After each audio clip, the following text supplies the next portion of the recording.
أحسن قولا ممن دعا إلى الله وعمل صالحا وقال إنني من المسلمين آمنت بالله صدق الله مولانا العظيم शेरपुर नालिताबाड़ी की मस्जिद बरकांदी ईदगाह जामे मस्जिद এই মসজিদে উপস্থিত হযরত উলামায়ে কেরাম আমার দ্বীনী ভাইরা আল্লাহ তাআলা আমাদেরকে যে সমস্ত নিয়ামত দান করেছেন এই নিয়ামত গুণে আমরা কেউ শেষ করতে পারবো না কিন্তু এই নিয়ামতগুলোর মধ্যে সবচেয়ে দামি নিয়ামত হলো ঈমানের নিয়ামত আল্লাহ তাআলা আমাদেরকে ঈমানের নিয়ামত দান করেছেন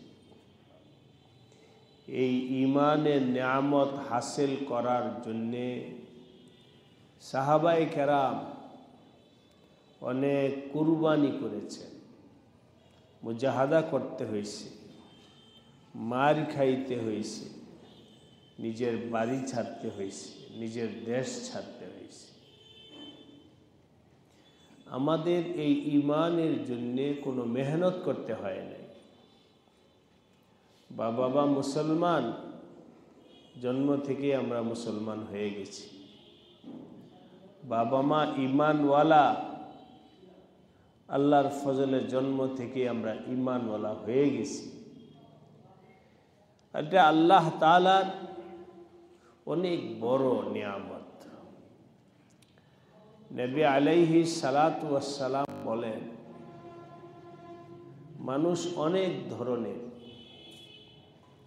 এক ধরনের মানুষ আছে যাদের জন্ম ঈমানি হালাতে মৌত ঈমানি হালাতে এক ধরনের মানুষ আছে যাদের জন্ম কুফরি হালাতে মৌত কুফরি হালাতে এক ধরনের মানুষ আছে যাদের জন্ম কুফরি হালাতে মৌত ঈমানি হালাতে এক ধরনের মানুষ আছে যাদের জন্ম ঈমানি হালাতে কিন্তু আল ইয়াজু বিল্লাহ মৌত হইছে কুফরি হালাতে এই চার ধরনের মানুষের মধ্যে যাদের জন্ম ঈমান মৃত্যু ঈমান দুই নাম্বার হলো যাদের জন্ম কুফরি কিন্তু মৃত্যু হলো ঈমানি হালাত এই দোনো তবকার মানুষ হলো জান্নাতি আর যাদের জন্ম কুফরি মৌত কুফরি এবং যাদের জন্ম ঈমানি হালাতে কিন্তু মৌত হলো কুফরি হালাতে এই দোনো তবকার লোক হলো জাহান্নামী এখন আমরা একটু চিন্তা করি আমার জিন্দেগি আমি কোন তবকার মধ্যে তো আমরা তো এখনো ফয়সালা করতে পারবো না যে আমি কোন তবকায় এতটুকু হলো যে আমাদের জন্মটা ঈমানি হালাত এখন সামনে মারহালা রয়ে গেছে মৃত্যুটা ঈমানি হালাতে হওয়া এটা কি হবে বলা যায় না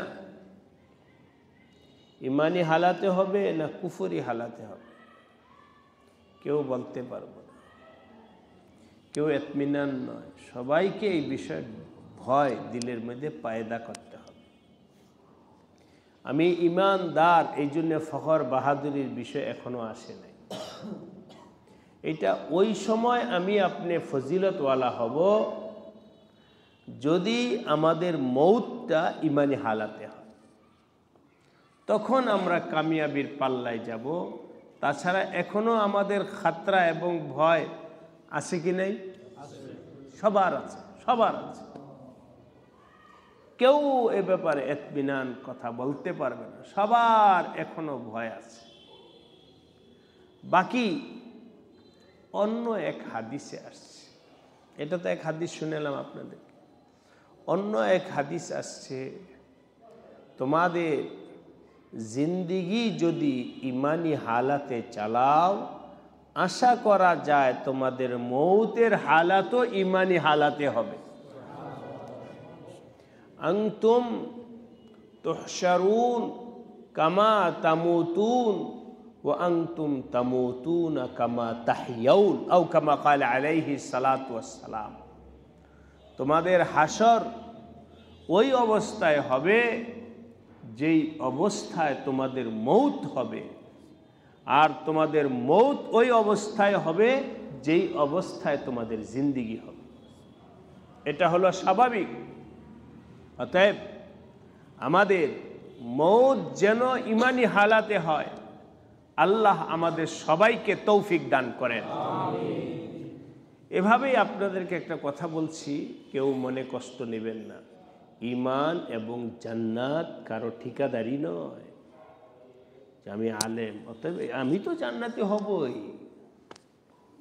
আপনারা জানেন হাদিসে আসছে, নবী আলাইহিস সালাতু ওয়াস সালামের সামনে একবার উম্মুল মুমিনিন হযরত আয়েশা রাদিয়াল্লাহু তাআলা আনহা বলতেছিলেন, ছোট এক মাসুম বাচ্চা মারা গেছে, ছোট এক মাসুম বাচ্চা মারা গেছে।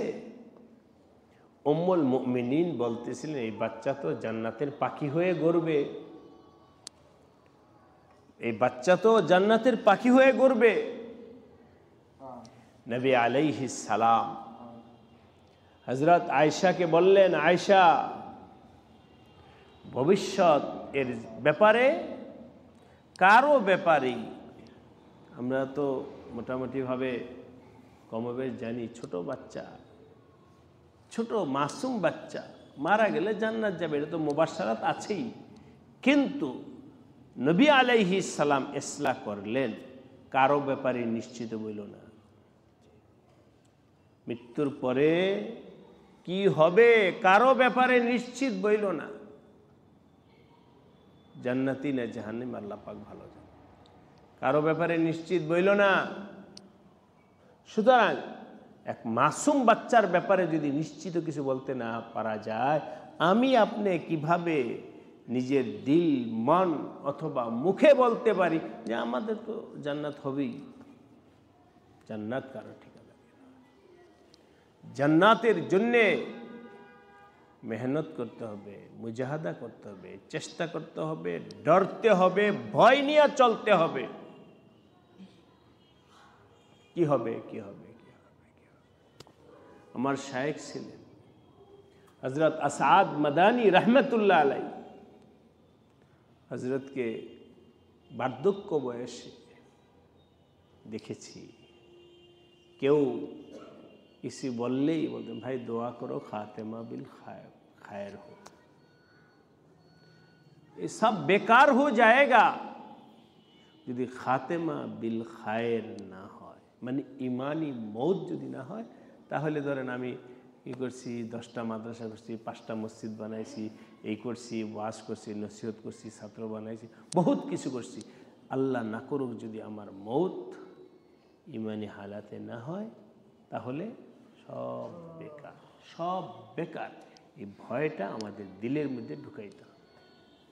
আল্লাহ আমাদের সবাইকে মুজাহাদা, মেহনত এবং ভয়ের সাথে জীবন চালানোর তৌফিক দান করেন। ভয়ের সাথে জীবন চালানোর তৌফিক দান করেন।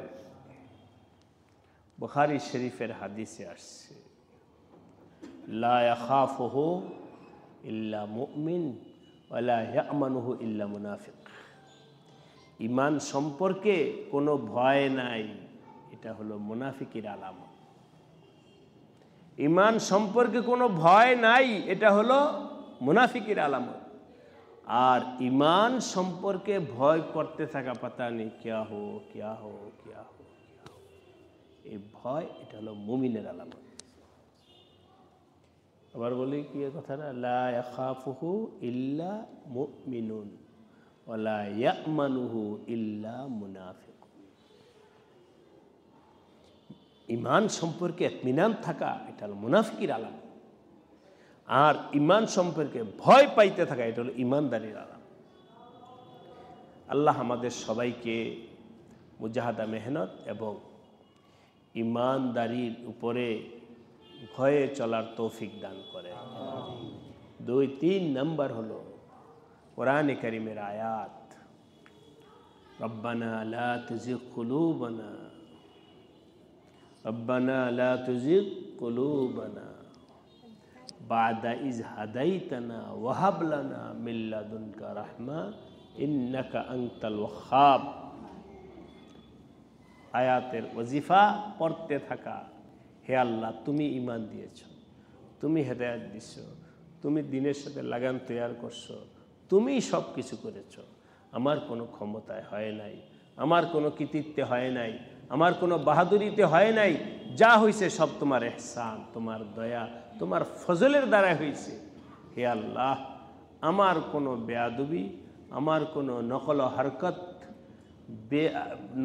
হারকত এর কারণে যেন আল্লাহ এই নিয়ামত আমার থেকে উঠায় নেওয়া না হয়, তুমি এর উপরে কায়েম দায়েম থাকার তৌফিক দান করো। নবীজি দোয়া শিখাইছে, আল্লাহুম্মা ইয়া মুকাল্লিবাল কুলুব, আল্লাহুম্মা ইয়া মুকাল্লিবাল কুলুব সাব্বিত কলবি আলা দীনিক। আল্লাহ দ্বীনের উপরে সাবেত থাকার তৌফিক দাও।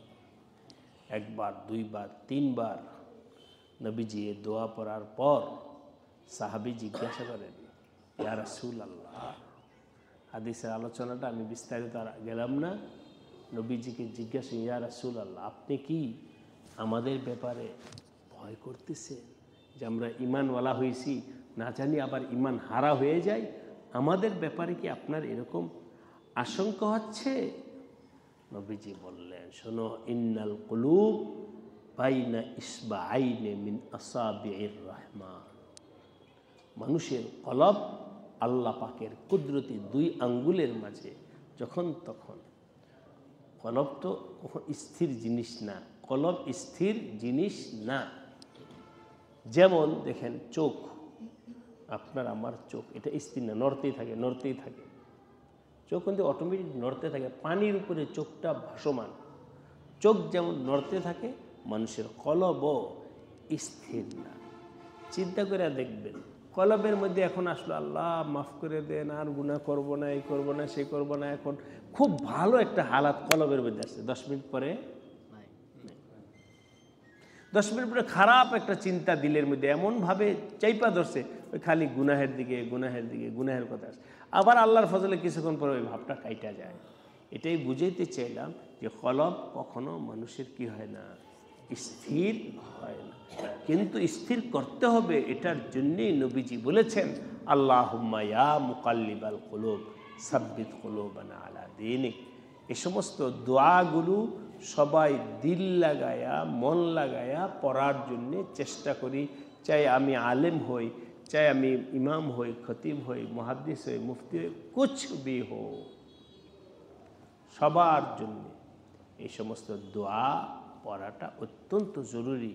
নিজেকে নিয়ে যদি অত্যন্ত ভয় ইসের মধ্যে থাকি, আল্লাহ পাক আমাদের ভয় আসলেই ইনশাআল্লাহ আল্লাহ পাকের পক্ষ থেকে নসরত সাহায্য আসবে। 3 নম্বর কথা হলো যে দ্বীনি কাজ করা, দ্বীনি কাজ, মেহনত মুজাহাদা, দাওয়াতি কাজ, মেহনত মুজাহাদার দ্বারাও নিজের ইমানি হালাতটা মজবুত হবে। দাওয়াতি কাজ, ওমান আহসানু কাওলাম মিম্মান দা ইলাল্লাহ, আল্লাহর দিকে আল্লাহর বান্দাদেরকে ডাকতে থাকা। বিশেষ করে এই এলাকা নালিতাবাড়ি সম্পর্কে আমি আজকে আমার প্রোগ্রাম হলো নকলা না আবদুল্লাহ কোন জায়গায়, তারাকান্দি, শেরপুর তারাকান্দি, সেখানে প্রোগ্রাম। যাই হোক, তফসিলি তো যারা প্রোগ্রাম করে তারা জানে। যখন দেখলাম নকলা, আগে থাকবে নকলায় যাইতে হবে, খুব খুশি হয়েছি, নকলায় যাইতে হবে, প্রোগ্রাম খুব আলহামদুলিল্লাহ। এই জন্যে অনেক আগে এসে পড়ছি, মাদ্রাসা থেকে বাসা থেকে খুব আগে আগে বের হয়ে আসছি নকলা। কেন? এই সমস্ত এলাকায় ইসাই আছে, গারো আছে, হ্যাঁ, নালিতাবাড়ি নালিতাবাড়ি সম্পর্কে জানা আছে টুকটাক। এই সমস্ত এলাকায় গারো আছে, ইসাই ফেতনা আছে, কাদিয়ানি মুজাহাদা আছে, আরও বদ্দিনী অনেক কিছু আছে, ঠিক কিনা বলেন? কি করতে হবে এটা নিয়ে কি আমাদের কোনো ফিকির, কোনো মেহনত, কোনো চেষ্টা করার কিছু নাই? সবার আলা কুল্লুকুম রাইন ওয়া কুল্লুকুম মাসউল আন রাইয়াতিহি। ওই যে এখানে সীমান্ত এলাকা কি জানি বললাম, বারোমারি মিশন আছে, বারোবারি মিশন, হ্যাঁ জি, আর কি আছে, আর পানিহাতা মিশন আছে, মানে খ্রিস্টানরা ই করে। এরপরে এক সীমান্ত এলাকা আর কি জানি বললো, মধুটিলা। এই সমস্ত এলাকায় অনেক আল্লাহর বান্দা, সবাইকে আল্লাহই বানাইছেন। আল্লাহর বান্দার আছে যারা ইমান থেকে বঞ্চিত, তারা ইমানের উপরে আসবে কি আসবে না এটা আল্লাহ পাক ভালো জানেন। কিন্তু আমার আপনার দাওয়াত হলো, আমার আপনার দায়িত্ব হলো তাদের কাছে ইমানটাকে পেশ করা, না? আমার আপনার দায়িত্ব হলো ইমানটাকে পেশ করা, দাওয়াত দেওয়া। বাকি হেদায়েতের মালিক আল্লাহ, সে যেই হোক না কেন তার কাছে দিনের দাওয়াত পৌঁছানো অত্যন্ত জরুরি। এই জন্য হাজরাত উলামায়ে কেরাম আপনাদের কাছে অনুরোধ করে বলছি, আপনাকে আমাকে আল্লাহ পাক নির্বাচন করেছেন, আলেমকে আল্লাহ পাক আলেম বানাইছেন, অন্য কেউ বানান নাই। আমার টাকা পয়সার কারণে হই নাই, মেধার কারণে আলেম হই নাই, বংশের কারণে আলেম হই নাই, আল্লাহ বানাইছে। এলাকার মানুষ নির্বাচনে ভোট দিয়া চেয়ারম্যান বানায়, তার উপরে দায়িত্ব আসে। এলাকার মানুষ ভোট দিয়া মেম্বার বানায়, ওয়ার্ডে তার দায়িত্ব কাদের উপরে চলে আসে। এমপি বানায়, দায়িত্ব কাদের উপরে চলে আসে, কাজের। এগুলো হলো কাজের পোস্ট। যদিও এখন ভিন্নভাবে প্রবাহিত হচ্ছে, কিন্তু আসলে তো দেশের জনগণের সেবার জন্য এই পোস্টগুলো বানানো হয়েছে। আর লোকেরা তো ভোট এই জন্যই দিছে। লোকেরা ভোট দিয়া চেয়ারম্যান মেম্বার নির্বাচন করেছে, আর আমার আল্লাহ তার ফজল এহসানের দ্বারায় আমাকে আপনাকে আলেম হিসাবে নির্বাচন করেছে। এই জন্যে আমাদের হযরত কাজী মুতাসিম বিল্লাহ রাহমাতুল্লাহ আলাইহি বলতে, আল উলামাউ ওয়ারাসাতুল আম্বিয়া। হাদিসের মধ্যে দুইটা বিষয় আছে, একটা হলো ফজিলতের আর একটা হলো বেরাসাতের। বেরাসাত নবীর ওয়ারিস। কোন কাজের ওয়ারিস? ওয়া ইন্নাল আম্বিয়া লাম ইউআররিসু দিনারাম ওয়ালা দিরহামা। নবীরা কাউকে ধনসম্পদ টাকা পয়সার ওয়ারিস বানায় না। ওয়া ইন্নামা ওয়াররাসুল ইলম ফামান আখাযাহু আখাযাহু বিহাজ্জিন ওয়াফির। দিনের জিম্মাদার হিসাবে হলো ওলামায়ে কেরাম নবীদের ওয়ারিস। তো যে দিনের জিম্মাদারিটা পালন করবে, এটা হলো আলেমদের। সব সময় পেরেশান, কিভাবে আল্লাহর বান্দাদেরকে আল্লাহর পথে আনা যায়, কিভাবে বদ্দিনদেরকে দিনের পথে আনা যায়, কিভাবে অমুসলিমকে ইসলামের পথে আনা যায়, এটা নিয়ে হার দম চিন্তা ফিকির করার জন্যে আল্লাহ পাক আলেমকে আলেম বানাইছে আর নবীর ওয়ারিস বানাইছে। যদি আমরা সেই জিম্মাদারি পালন না করি, সুম্মা লাতুসআলুন্না ইয়াউমা ইযিন আনিন নাঈম। আল্লাহ জিজ্ঞাসা করবেন, তোমাকে যে নিয়ামত দিছি কি জিম্মাদারি পালন বলো বলো বলো বলো। ওয়া আম্মা বিনিআমাতি রাব্বিকা ফাহাদ্দিস। আল্লাহ পাকের নিয়ামত, ফাহাদ্দিস, নিয়ামতের মধ্যে নিয়ামত এই দিন, এটা আল্লাহ পাকের নিয়ামত। ইলিম আল্লাহ পাকের নিয়ামত। এই নিয়ামত পৌঁছাও আরেকজনের কাছে। যদি পৌঁছানো না হয় তাহলে আল্লাহ পাকের আদালতে এটার জন্য জবাবদেহিতা করতে হবে। আল্লাহ পাক আমাদের সবাইকে নিজের ব্যাপারে, নিজের ইমানের ব্যাপারে মজবুতি হাসিল করার তৌফিক দান করেন। 3 নম্বর হলো অন্য কেউ কিভাবে আমি ইমানের পথে আনতে পারি, এটার জন্য দাওয়াত ও তবলিগের মেহনতের মাধ্যমে হোক, কোরআনের তালিমের মাধ্যমে হোক, ওয়াজ নসিহতের মাধ্যমে হোক, এভাবে যে কোনো মাধ্যমে হোক, আল্লাহর বান্দাকে আল্লাহর সাথে জোড়ানো এই জিম্মাদারি পালন করার জন্য সবাই চেষ্টা করব।